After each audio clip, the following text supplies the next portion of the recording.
이전 영상에 제가 이제 기본적인 그 A 대 B라는 개념의 내용을 설명드렸고요. 근데 이렇게 질문하실 수도 있을 것 같아요. A 대 B만 알면 문제가 다 풀리면 뭐 어느 게 그렇게 어려운 거냐?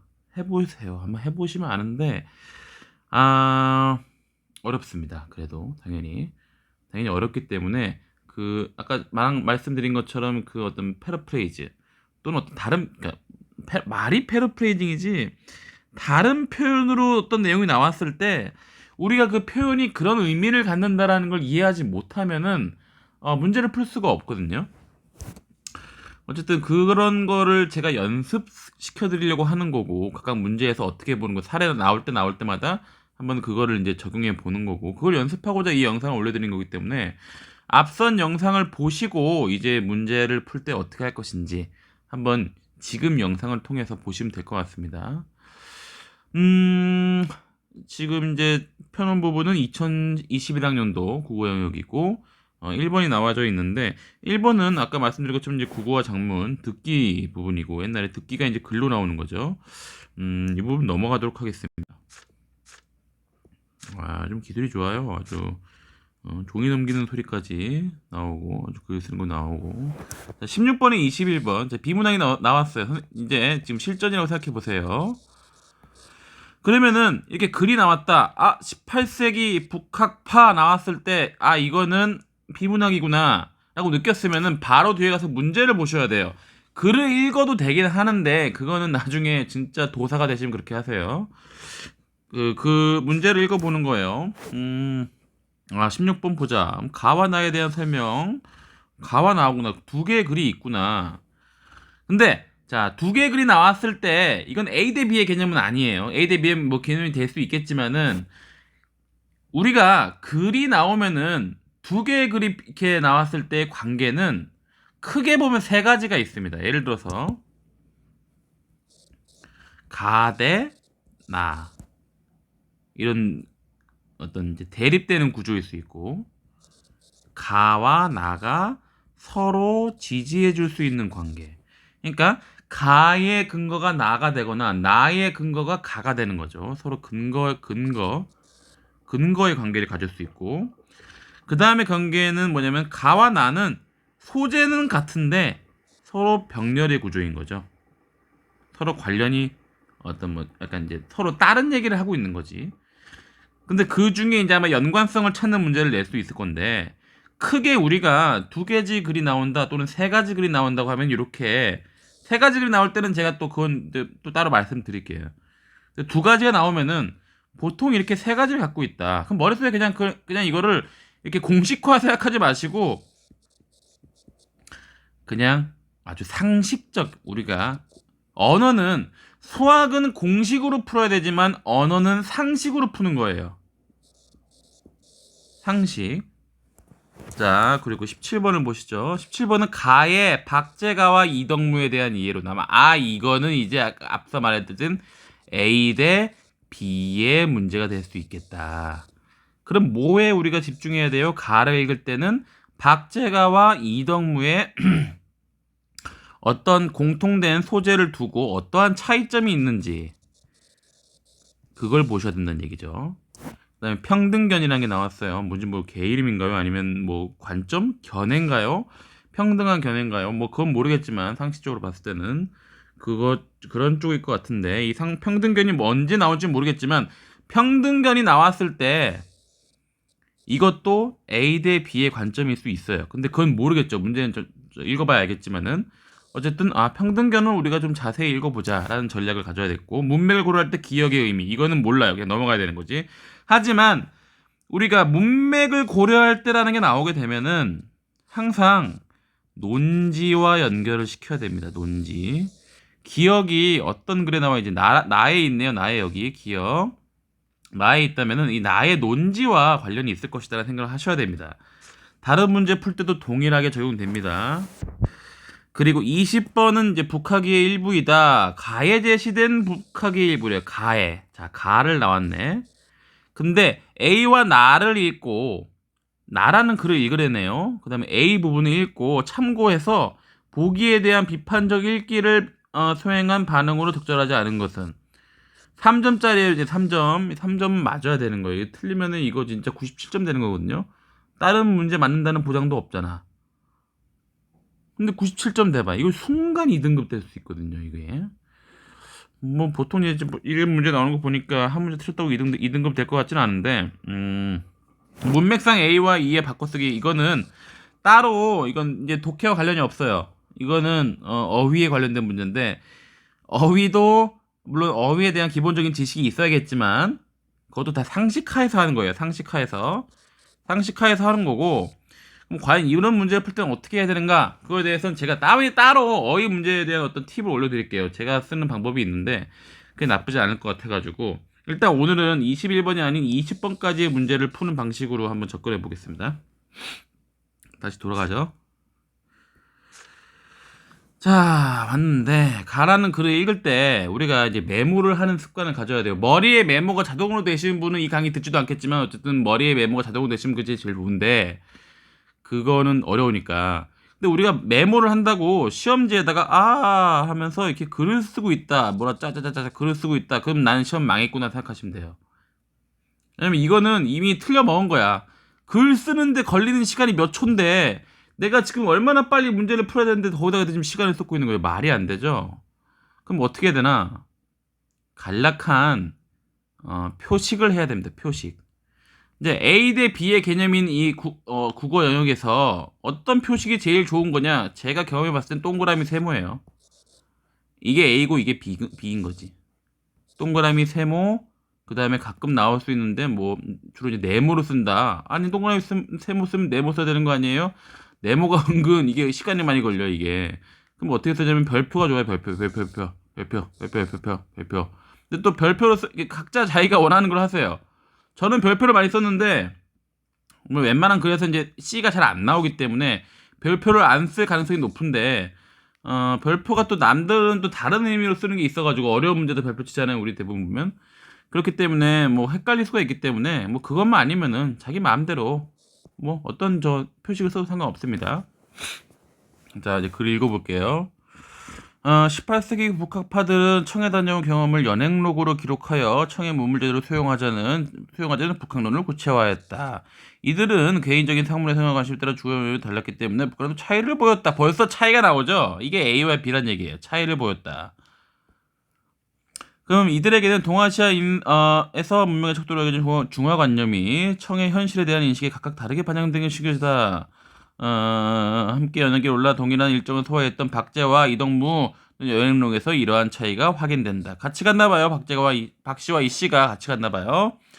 자, 그럼 박씨를 우리는 동그라미로 놓고 이씨를 이제 세모로 합시다. 북학이라는 목적의식이 강했던 박제가 목적의식 인식한 청의 현실은 단순한 현실이나 조성의 이해할 기준이었다. 가치 기준이었다.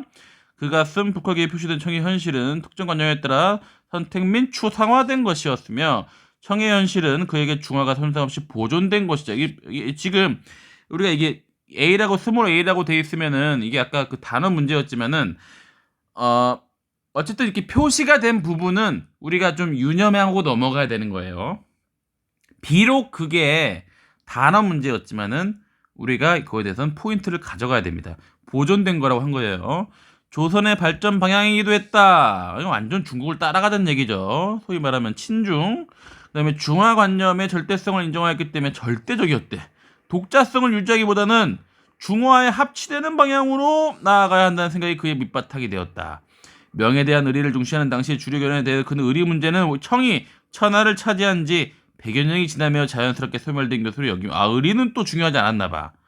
의리 중시가 아니었나 봐. 그럼 봐봐. 의리가 중시되지 않았다는 얘기는 의리 문제는 당연히 세모로 갈 수 있다는 얘기예요. 그거는 의리 문제는 독자성도 세모가 되는 거죠. 우리가 아직 이동무의 얘기를 읽어본 게 아니지만 봐봐요. A가 아니라 그러니까 나데이 법비 A가 아니라 B다. 이거 우리 나데이 법비 영어에서 되게 많이 나오는 구문이잖아요. 자, 나데이 법비가 그대로 문제에서 나오는 겁니다. 영어만 나데이 법비가 있는 게 아니에요. 나데이 법비. 독자성이 유지하기보다는 의리 문제였고 청해 문물제도 수요가 가져다니 이거 북한 다해서 설파였고 뭐 이거 멋습니다. 자 여기까지 딱 됐고 자 이덕무 떴네. 이덕무 청해 현실 객관적 태도였어요. 잘 정비된 맛을 도외시 그 청해 문물의 효용을 도외시하지 않고 또 민생과 무관하다고 지적하였 이게 마을 기사면 그는 황제 행차에 대비하여 이루어진 일련 조치가 민생에 무관하다고 지적하였다. 하지만 청 문물의 효용을 동해시하 물질 사업을 주시하는 이용우생에 관심을 보였다. 스스로 평등견 아까 나왔죠. 평등견이라 불렀던 인식 태도를 바탕으로 그는 평등견도 결국 세모였던 거지. 이분법에서 벗어나 청과 조선의 현실적 차이뿐만 아니라 양쪽 모두의 가치를 인정하였다. 양쪽 모두의 가치를 인정하였다는 거예요. 이런 시각에서 그는 청은 조선과 구분되지만 서로 배타적이지 않다. 그럼 뭐야? 배타적인 건 뭐야? 결국 이건 동그라미는 얘기지. 즉 청을 배우는 것과 조선 사람이 조선 풍토에 맞서 살아가는 것은 서로 모순되지 않는 것이었다. 하지만 그는 중국인들의 외양이 만주족처럼 변화된 것을 보고 비통한 감정을 토로하며 중화의 중심이라 여겼던 명에 대한 의리를 중시하는 등 제시한 인식 태도에서 벗어나는 모습을 보이기도 했다. 의리를 또 중시했나 봐요. 아까 봐봐요. 우리 봐봐. 의리 문제는 중요하지 않았다. 그러니까 의리 문제는 결국 이덕무의 문제였던 거죠. 그죠? 독자성은 이덕무의 문제가 되는 거고 배타적이지 않았다. 독자성은 좀 더 봐봐야 될 것 같아요. 여기서 약간. 근데 서로 모순되지 않았다. 근데 우리가 지금 이런 부분에 대해서 방금 독자성과 여기에 이 세모의 독자성, 나데이 법비의 이 A가 독자성이란 거, 요것이 여기로 연결되는 그 논리 구조를 생각하셔야 되는 겁니다. 어쨌든 지금 우리는 가를 읽었어요. 그럼 바로 여기서 나를 읽냐? 그러면 안 된다는 얘기죠. 왜냐? 가만 읽어도 풀 수 있는 문제가 존재했잖아요. 뭐냐면 보자. 가에 박제가와 이덕무에 대한 어떤 그 이해로 적절하지 않은 것은 박제가는 청의 문물을 도입하는 것이 중화를 이루는 방도라고 간주하였다. 자, 이게 바로 패러프레이징의 대표적인 모습입니다. 청의 문물을 도입하는 것이 중화를 이루는 방도라고 간주하였다. 아까 우리가 글에 보면은 지금 박제가는 어떤 거였죠? 중화라는 게 보존되고 조선이 지향할 가치 기준이었고 조선의 발전 방향이었어요. 근데 그거를 중화를 이루는 방도라고 간주하였다. 이게 무슨 방도인가? 중화를 이루는 방도라고? 왜냐면 생각해보세요. 중화라는 것이 보존되시고 발전 방향이라고 한다는 얘기는 당연히 중화를 이루는 방도, 청의 문물을 이루는 도입하는 거죠. 여기 보면 처음에 뭐였어요? 애초에 이 주제 자체가 청의 문물 제도를 수용하자는 북한론을 구체화했다는 거죠. 그렇기 때문에 이 문물과 결국 중화는 이런 관련성이 서로 있게 되는 거거든요. 중화와 합치되는 방향. 그러니까 우리가 문제를 풀 때 보면은 이런 어떤 구체적인 그 포인트에 좀 빠져서 있으면 안 되고 전체적인 큰 틀에서 보면은 박제가가 청의 문물 도입하는 것이 중화를 이루는 방도라고 한다. 이 어떤 취지에 맞는 거예요, 안 맞는 거예요? 웬만한 사람들은 다 맞다고 보겠죠. 이건 맞다고 봐야 되는 거겠죠. 그리고 박제가는 자신이 파악한 청의 현실을 조선을 평가하는 기준이라고 생각했다. 이것도 아까 맞는 거였죠. 자신이 파악한 청의 현실. 이덕무는 청의 현실을 관찰하면서 이면에 있는 민생의 문제를 간과하지 않았다. 자, 이 부분이 어디 있었죠? 민생의 문제를 간과하지 않았다? 바로 있었어요. 이 글 부분에. 어디였죠? 일련의 조치가 민생과 무관하다고 지적하였다. 일련의 조치가 황제 행차에 대비하는 일련의 조치가 이 얘기는 뭐예요? 이 이덕무라는 사람은 어디 갔어? 민생의 문제를 도외시하지 않았다는 거죠. 결국 이것도 맞는 내용이다. 이덕무는 청 문물의 효용성을 긍정하면서 청이 충화를 보존하고 있음을 인정하였다. 자, 봐봐요. 이거 되게 웃긴 게 이 문제는 지금 우리가 중화를 보존이란 단어를 쓰고 있는 건 어쨌든 박제가였어요. 그렇기 때문에 이것 때문에라도 이건 정답이 4번이 되는 게 맞는데 내용도 웃겨. 왜냐면 청 문물의 효용성을 긍정하면서 청이 중화를 보존하고 있다? 전혀 아니죠. 아까 왜죠? 어딨어 이거 보자. 중국인들의 외양이 만주용처럼 변화된 것을 비통한 감정을 토로하며 중화의 중심이라 여겼던 명에 대한 의리를 중시하는 등 그는 청나라 명에서 청나라로 변화하는 모습에서 비통함을 느낀 건데 어떻게 지금 청이 중화를 보존하고 있다고 인정하겠죠? 아니 전혀 다른 얘기죠. 이게 정답 4번이 되는 거예요. 5번까지 읽을 시간이 있으면 읽으세요. 근데 뭐 어쨌든 지금 강의니까 읽어보겠습니다. 박제가와 이단모는 모두 중화관념 자체에 대해서는 긍정적인 태도를 견지하였다. 이거는 뭐 누구나도 아는 얘기겠죠. 왜냐하면 첫 번째부터가 둘이 가가지고 청의 문물을 보고 온 거예요. 뭐 청의 문물을 보고 와가지고 각각 다르게 인식을 했는데 그렇다고 해서 청의 문물을 깐 건 아니라고요. 이동무도 봐봐요. 지적하긴 했지만 하지만 청문물의 효용을 도외시하지 않았다. 마찬가지로 물질적 삶을 중시하는 이용후생에 관심을 보였다. 자, 이용후생이라는 단어는 우리가 제가 단어 공부를 하라고 그랬죠. 이런 것들은 다 알고 계셔야 됩니다. 우리가 아마 뭐 사회 역사 공부를 하신 분들께서는 이런 부분은 뭐 다 알고 계시지 않을까요? 하여튼 문제는 이렇게 푸는 겁니다. 지금 제가 말씀드린 것처럼. 아 잠깐만요. 핸드폰이 잠깐 와가지고. 자 그럼 넘어가겠습니다. 자 그리고 평등견. 아까 평등견 부분이 나왔잖아요. 평등견 부분이 나왔기 때문에 결국 이것도 가만히 읽고도 문제를 풀 수가 있는 거거든요. 그러면은 조선의 자 평등견 읽어보겠습니다. 이덕무였죠. 세모. 조선의 풍토를 기준으로 삼아 청의 제도를 개선하자는 인식 태도이다.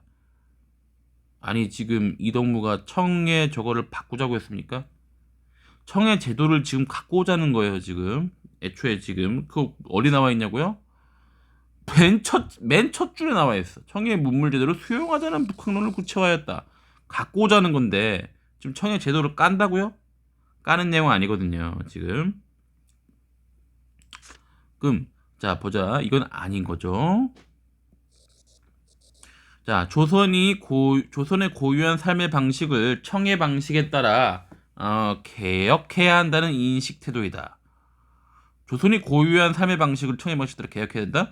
조선이 바꿔야 된다는 얘기잖아요. 근데 아까 뭐였죠? 독자성은 뭐였어? 이덕무의 내용이었어요. 서로 배타적이지 않고 양쪽의 모두 가치를 인정했어요. 이것도 아닌 거예요. 청과 조선의 가치를 평등하게 인정하고 풍토로 인한 차이를 인식하는 해소하려는 인식 태도이다. 자, 청과 조선의 가치를 평등하게 인정해? 풍토로 인한 차이. 자, 평등하게 인정하라는 건 얼추 맞을 수 있어요. 근데 풍토로 인한 차이를 해소하려는 인식 태도이다? 풍토? 자, 이제 여기서 풍토라는 단어를 모르시는 분들은 이게 지금 이거 뭐야? 지금 뭐야? 이게 보면은 배타적이지 않다고 했잖아. 물질적 삶 중시한 이용후생 백성들을 어쨌든 잘 먹고 잘 살게 한다. 그런 거 아니겠어? 이거 풍토 아니야? 풍토라는 말이 없어요. 풍토는 뭐냐면 뭐가 나와야 된다. 풍토. 자, 단어. 이게 매경지식이에요. 풍토. 우리가 이제 풍토 관련된 사람들부터 풍토병이라는 말도 있고. 이게 뭐예요? 지역 간의 차이를 얘기하는 거예요. 지역 간의 차이. 지역 간 차이. 이제 한반도는 반도에 있고 중국은 대륙에 있으니까 그 날씨도 좀 다르고 뭐 좀 우리는 뭐 4만 4원이고 막 이런 것 때문에 다르게 봐야 된다. 이거 아니란 얘기지. 중국인의 외양이 변화된 모습을 명에 대한 의리 문제와 관련지어 파악하려는 인식 태도이다.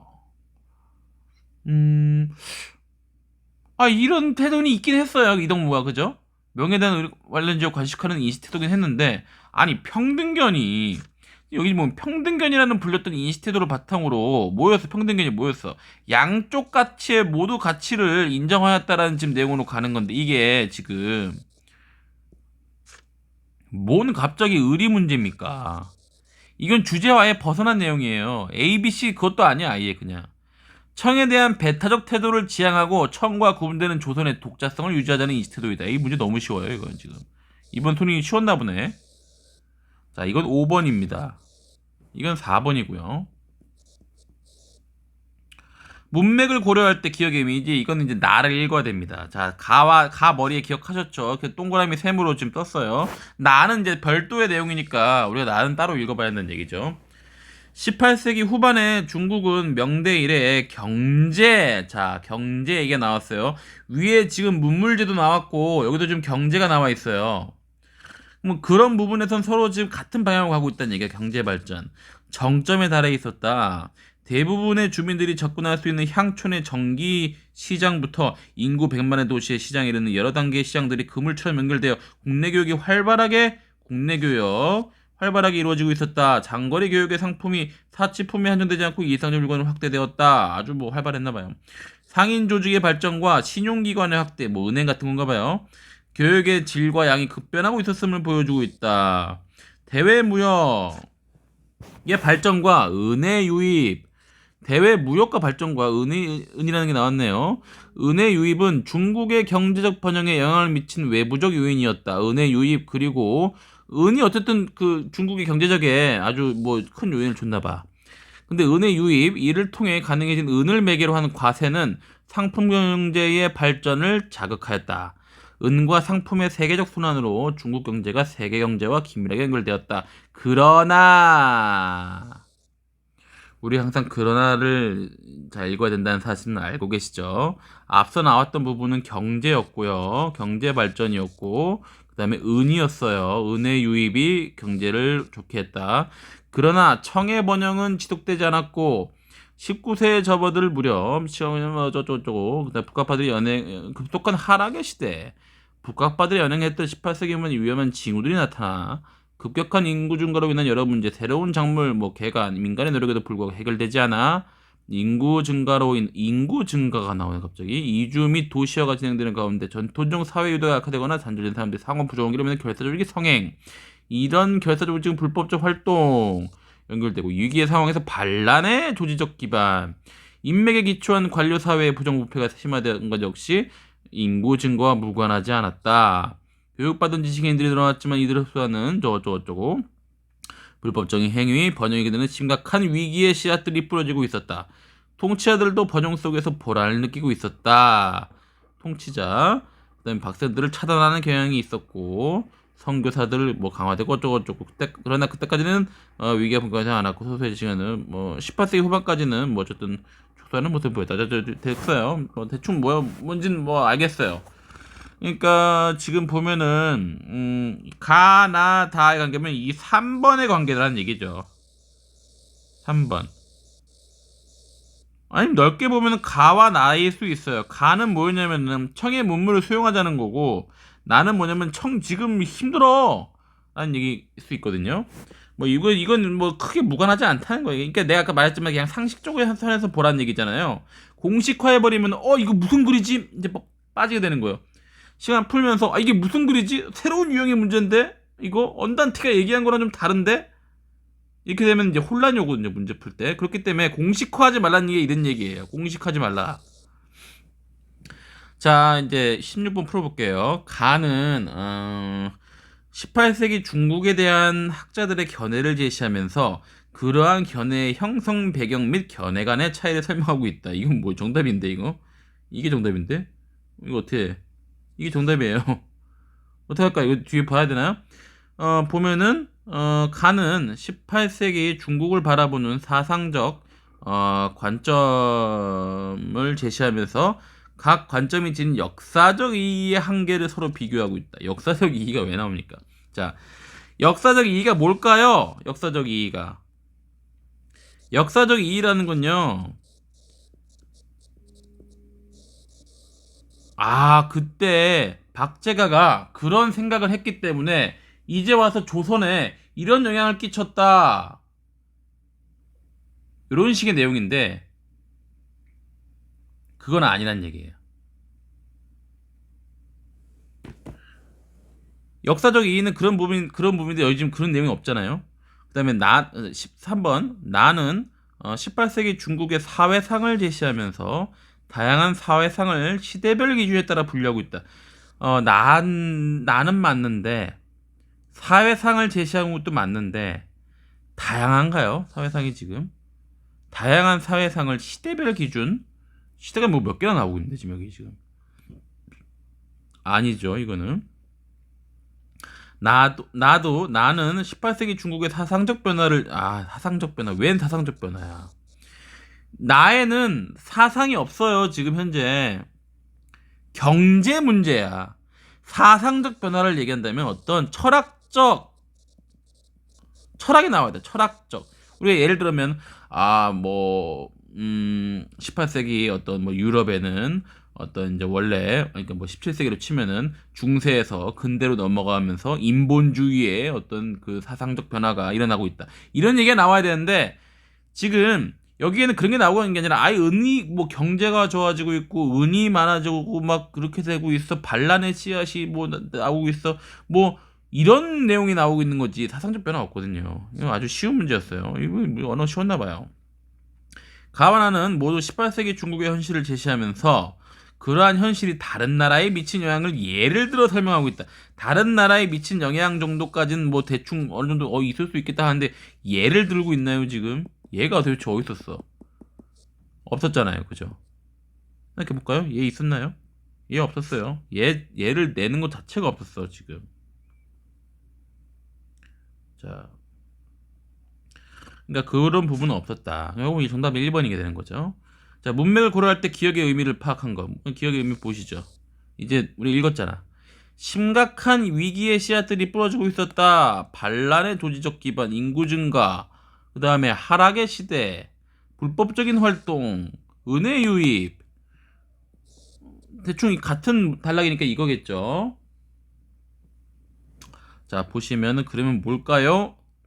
새로운 작물의 보급 증가가 경제적 변형으로 이어지는 상황을 가리키는 거구나. 아니겠지.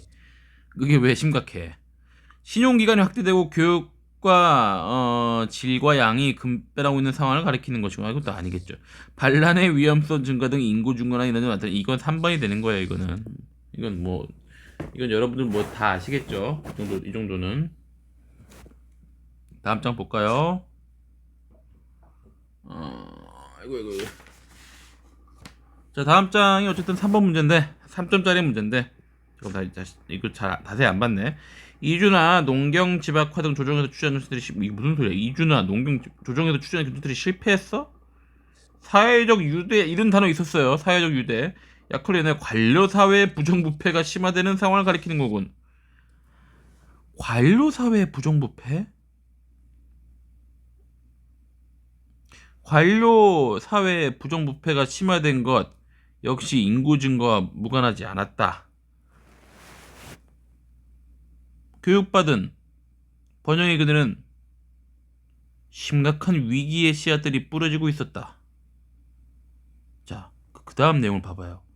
번영 속에서 불안을 느끼고 선교사 사회 변화의 부정적 측면 개혁 방안을 모색.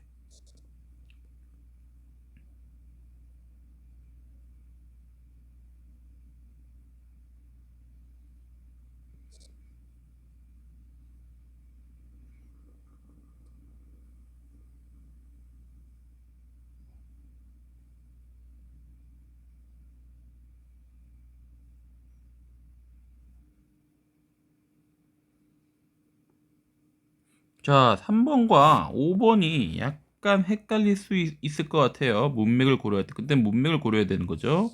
제가 논지를 항상 저거 하지 말아요. 논지를 놓치지 말라고 했죠. 논지를 놓치면 뭐냐면 우리가 보면 여기서 지금 나온 게 뭡니까? 인구 증가죠. 인구 증가. 인구 증가로 인해서 반란의 씨앗이 나오고 있는 거고 그로 인해서 그 인구 증가로 인해서 관료 사회의 부정부패도 심화되고 있는 거고 인구 증가라는 요지가 들어가야 되는 겁니다. 사회적 유대의 약화로 인해서 된 것이 아니라 인구 증가로 인한 문제점 등을 가리킨다고 보셔야 되는 거예요. 왜냐하면 여기에서의 모든 문제의 근 씨앗은 인구 증가거든요. 그러니까 인구 증가를 논지로 꼽으시는 게 정답의 될 가능성이 더 높은 거죠. 그게 바로 제가 처음 말할 때 논지를 보라고 하셨잖아요.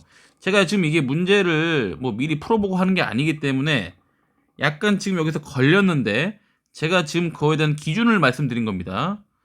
하여튼 이게 정답을 한번 확인해 보시죠. 이따. 자, 그럼 3번 문제를 풀어보시죠. 3번 문제를 보면은 가에 제시된 북학이고 A와 나를 참고하래요. 그 다음에 A가 뭐였더라 근데? A가 생각해보니까 A를 까먹고 왔네. A가 박재가였구나. 그 뭐 자꾸 물건 가져오고 뭐 그러자 그렇게 해서 뭐 어떻게 하자. 우리나라에서는 자기가 사는 지역에서 많이 나는 산물을 다른 데서 산출되는 필요한 물건과 교환하여 풍족하게 살려는 백성이 많으나 힘에 미치지 못한다. 중국 사람은 가난하면 장사를 한다. 그렇더라도 정말 사람만 현명하면 원래 가진 풍요와 명망은 그대로다. 그래서 유생이 거리낌 없이 서점을 출입하고 재상조차도 뭐 골동품을 산다. 그러니까 좀 경제 활동을 해라. 경제 활동이 좀 중요하다. 우리나라는 해마다 은수만냥 연경이 싫어. 반면 우리나라 물건은 팔아 저들이 은으로 바꾸는 일이 없다. 은 얘기가 나오네요. 은 중요했잖아요. 은이란 천년이 지나도 없어지지 않는 물건이지만 약은 사람에게 먹여 반나절이면 사라져버리고 비단은 감싸면 반년 만에 썩어 없어진다. 은이 중요하다. 은이 짱이야 이런 내용이에요. A는. 나는 뭐였어요?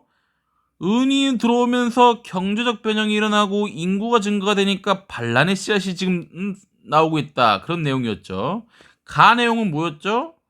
아까 어쨌든 뭐 가에 제시된 북학의 일부니까 은 갖고 오자 이 얘기예요. 그럼 보기에 제시된 중국인들의 상업에 대한 인식은 A에서 제시한 실용적인 입장에 부합하는 것이라 볼 수 있어. 맞는 말이죠. 실용적인 거잖아. 중국인들을 칭찬하는 거잖아요. 중국인들은 은 갖고 오는데 우리는 은 안 갖고 뭐 하냐. 그러니까 그건 뭐야? A에서 제시한 실용적 입장. 지금 결국 이것도 A 대 B인 게 A는 은 가져오자. 아니야, 은 때문에 망했어. 이런 내용이에요, B는. 그렇기 때문에 지금 이거 보면 보기에 제시된 내용은 이렇게 말할 수 있는 거지. 보기에 제시된 조선의 산물 유통에 대한 서술은 A 제시한 북한론의 단위성을 뒷받침하는 근거라 볼 수 있어. 오케이. 보기에 제시된 중국인들의 상획에 대한 서술은 나에 제시된 중국 국내 교육의 양상과 상충되지 않는다고 볼 수 있어. 보자. 나에 제시된 게 뭐냐면 중국 국내 교육의 양상. 중국 막 국내 교육 엄청 저거 했잖아요. 상행위를 열심히. 상충되지는 않는 거지. 이게 같다고 얘기하면 모르겠는데, 같다고 하면 우리가 한번 좀 자세히 봐야 되는데, 상충되지 않는다. 양상과. 상충되지 않죠. 보기에 제시된 은에 대한 평가는 나에 제시된 중국의 경제적 변형에 기여한 요소를 참고할 때, 은의 효용적 측면을 간과한 평가라 볼 수 있어. 이 이상하네. 이 봐봐요. 보기는 박재가가 은에 대한 평가를 A로 했던 거예요. A 대 V면 A로 한 건데 나에 제시된 중국의 경제 변형에 기여한 요소를 참고할 때라는 부분이 문제되는 거예요. 기여한 요소 참고하면은 은의 효용적 측면을 지금 간과하는 건가요? 얘가 지금?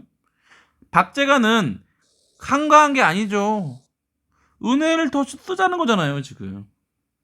뭐 쓰라는 건지 어쩐지 모르겠지만 은 좋다는 거 아니야, 지금. 우리가 국어에서 구체적인 내용은 굳이 판단할 거 없어요. 이게 좋다는 거야, 나쁘다는 거야, 그것만 보면 돼요. 이거 찬성이야, 반대야, 이것만 보면 돼. 찬반. 얘는 지금 은 찬성하는 건데 왜 은을 간과했다고, 은의 효용적 측면을 간과한 평가라고 볼 수 있어. 왜 은을 반대했다고 생각해? 정답은 4번인 거지. 3번 문제가 이 정도 아니다면 되게 쉬운 거로 보입니다. 정답을 확인하러 가겠습니다. 정답을 자 보시면은 정답을 가면 꺼야 되네요. 정답을 어떻게 봐야 되나? 잠깐만. 16번 14534 14534 이게 좀 불편한 감이 있네요, 좀. 아이 아이